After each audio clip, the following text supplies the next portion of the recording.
Det började med en idé och det var för 10 år sedan. Och då jag hade bott i Sverige inte för så länge sedan. Så jag hade inte så stort nätverk. Jag hade ingen kapital för att starta loppet. Men jag hade en jättebra idé. Och jag hade då hjälpt med bara några få kompisar. Så jag planerade första loppet ganska helt själv. Och då jag hade hjälp med funktionärer på tävlingsdagen. Och då så småningom ville jag förbättra loppet år efter år. Och sen löparna som var med och sprang loppet tyckte det var så roligt och började vilja hjälpa till som funktionär. Som nu jag har till exempel Tina och Oskar. De sprang första året men sen var de funktionär varje år sen dess.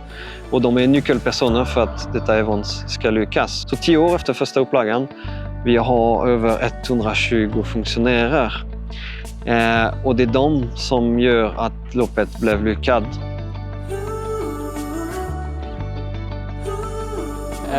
Jag bor väldigt nära starten, inte långt från Kristinehov. Så det är ganska naturligt att jag varit engagerad i loppet sen start på ett eller annat sätt, både som löpare och funktionär. Scale har gjort ett fantastiskt jobb här med från att ha 21 då första året till att det har blivit ett sånt fantastiskt stort evenemang. Och ja, det är ju jättehärligt liksom och det drar så mycket folk ut på Österlen vid den här tiden på året. Härlig community runt. Och tar väl hand om funktionärerna också. Vi har alltid en middag och en träff på hösten och springer en runda tillsammans och håller kontakten. Jag sprang 28 förra året. Sen tänkte jag springa 60 år men benet satte stopp. Jag såg att de skrev på Facebook att de behövde lite folk. Jag började här och sen Kivik. Ja, precis. Hjälper till att servera lite dryck i Kivik och dirigera vägen. Vi har olika uppgifter där. Ja, alltså många av vi som är funktionärer, vi springer ju själva. Så att det här är ju ett fint sätt att ge tillbaka. Det är en väldigt varm känsla. Det är ett väldigt familjärt sammanhang trots att det är väldigt stort. Alla känner sig välkomna, bredd och elit på samma plats, på samma villkor och funktionärer som sprider kärlek och glädje till alla. Jag tror det är 120 stycken sammanlagt som är involverade på ett eller annat sätt. Jag är anlitad som speaker så att säga, men det står ju folk längs hela banan och har roller under hela helgen och det är det som också gör det här så speciellt. Jag vet inte någon annan trailtävling i Sverige som har så många som hjälper till och som dras till det för att man vill vara med. Nu tror jag nått den idé eller bild jag har i huvudet sedan 2014 och det är att skapa ett evenemang med en stark förankring i trakten. En stark identitet men som är inte bara ett vanligt lopp där prestation gäller och så. Här det ska vara ett lopp till för alla och som med respekt för området.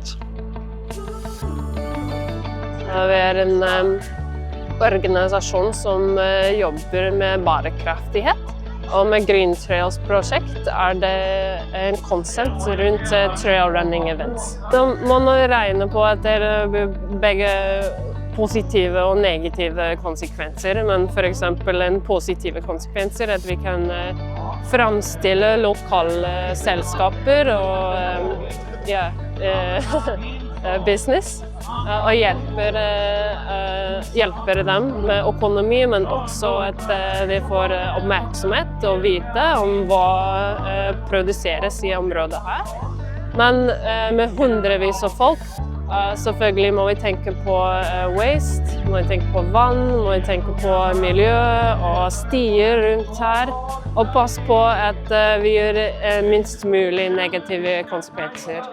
Vi har inga pappmuggar eller så kontrollerna utan man har med sig sin egen kåsa. Ja, så få engångsgrejer som möjligt utan det ska vara återanvändbart. Och sen är det ju sortering så man sorterar kartong för sig och allt sånt här. Det blir ju ändå lite dels att de har med sig själv i sina dropbags. Men det blir ju en del skräp liksom. Men då vill vi ta till vara på det på bästa möjliga sätt. Liksom. Ja. Och sen med t-shirtarna som säljs till exempel så är det bara liksom ett specifikt antal. Han tar inte hem med 500 stycken i bulk och så blir de över och slängs utan det är liksom att få beställa dem. Ja.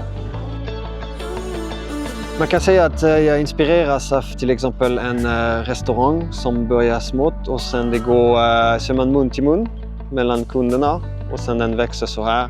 Istället av man kommer med en stor investering En stor satsning, och annars blir det för konventionellt helt enkelt. Och jag tycker det passar Österlen att ha den där lilla, att sticka ut lite. Att vara lite annorlunda, göra sin grej och växa organiskt. Och det är därför jag bestämt att loppet ska aldrig vara större än den här. Vi har nått maxgränsen och jag kan fortfarande svara personligt på mail. Jag kan fortfarande ha tid för att prata med deltagarna efter målgången, krama dem efter målgången. Glädjeknuff är en förening som låter barn och ungdomar komma ut och uppleva naturen på ett mycket häftigare sätt. Så vi är ute och springer med specialbyggd rullstol och har det roligt tillsammans. Vi är en ideell förening som ställer upp i lopp och gör andra evenemang. Låter alla få vara med. Både de löpare som vill och de barn som vill. Man känner sig alltid välkommen när man kommer hit och det är liksom bra stämning, jättebra lopp. Och det är här man möter våren.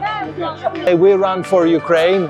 This is our activity and initiative to support people in Ukraine who are affected by war, who are badly injured.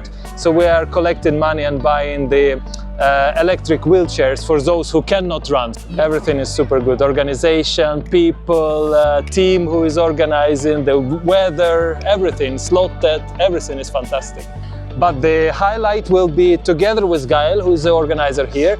We are organizing our own virtual race to support Ukraine. The race is called We Run for Ukraine. So stay tuned and people from anywhere can join and run, and all the money will go to support people in Ukraine with the war injuries. It will happen 24th of August this year. You can sign up on Race ID app already now. Yeah, the registration is already open, so just join us. Vi befinner oss på Orelund, precis norr om Vik. Och här kommer ju löparna då upp längs stranden upp till vår fastighet. Och i fjol så började vi med att bjuda de första löparna så långt lagret räckte på äppelmust. Och det tänkte vi att vi skulle göra i år också. Det är ju rätt så bred portfölj, men det är ju tomat och gurka, äpple, päron, plommon, körsbär, jordgubbar, hallon. Så att vi har ett brett sortiment. Så vi började faktiskt plocka första tomaterna igår. Och vi är medlemmar i kulturföreningen Kristinas vänner som driver slottet. Och vi tycker det är kul att vi har kommit igång med detta verkligen. Det stärker samarbetet också med Österlen Spring Trail. Vi har ju haft ett samarbete under alla åren, men vi har aldrig haft ett eget lopp och vi har inte heller haft öppet på slottet. Men däremot har vi alltid varit Stina och Kranskalle och hyllat vinnarna. Men i år så sa vi har pratat faktiskt om det ganska länge att ska vi inte också vara med lite mer aktivt under Österlen Spring Trail? Och då blev det ju jättebra på det här 10-årsjubileet. Alltså kvarnen blev ju vandaliserad 2022 var det ju, så att man bröt in och satte igång kvarnverket och så bröts axeln sönder och vattenhjulet gick sönder. Så vi håller på att bygga nytt där nu och restaurera upp den så vi kan visa den i drift igen. Så vi är väldigt tacksamma för det bidraget. Vi undrade vad som gjorde oss lyckliga här på den här planeten. Och det är de här små grejerna som att när du drar på dig strumpan innan du sticker ut på ett löppass. Eller när du kommer hem och får ta det där. Och det var där idén började. Så vi ville skapa en riktigt bra strumpa som låter folk få känna det vi vill känna. Jag tycker Österlen Spring Trail är ett fantastiskt arrangemang. Dels hur Gail tar hand om sina funktionärer och allt sånt. Första året så var vi funktionärer och så åkte vi ner där till honom och åt middag och tog en löptur. Så han är väldigt omhändertagande och det märks på hela stämningen. Folket blir omhändertagna och glada. Hade jag inte varit här och jobbat så hade jag ju sprungit själv. Så att det är ju liksom en av höjdpunkterna på löpåret. Liksom. Alla är måna om varandra och man är här i första hand för att, liksom, att det ska vara en fin upplevelse och fin löpning och gemenskap.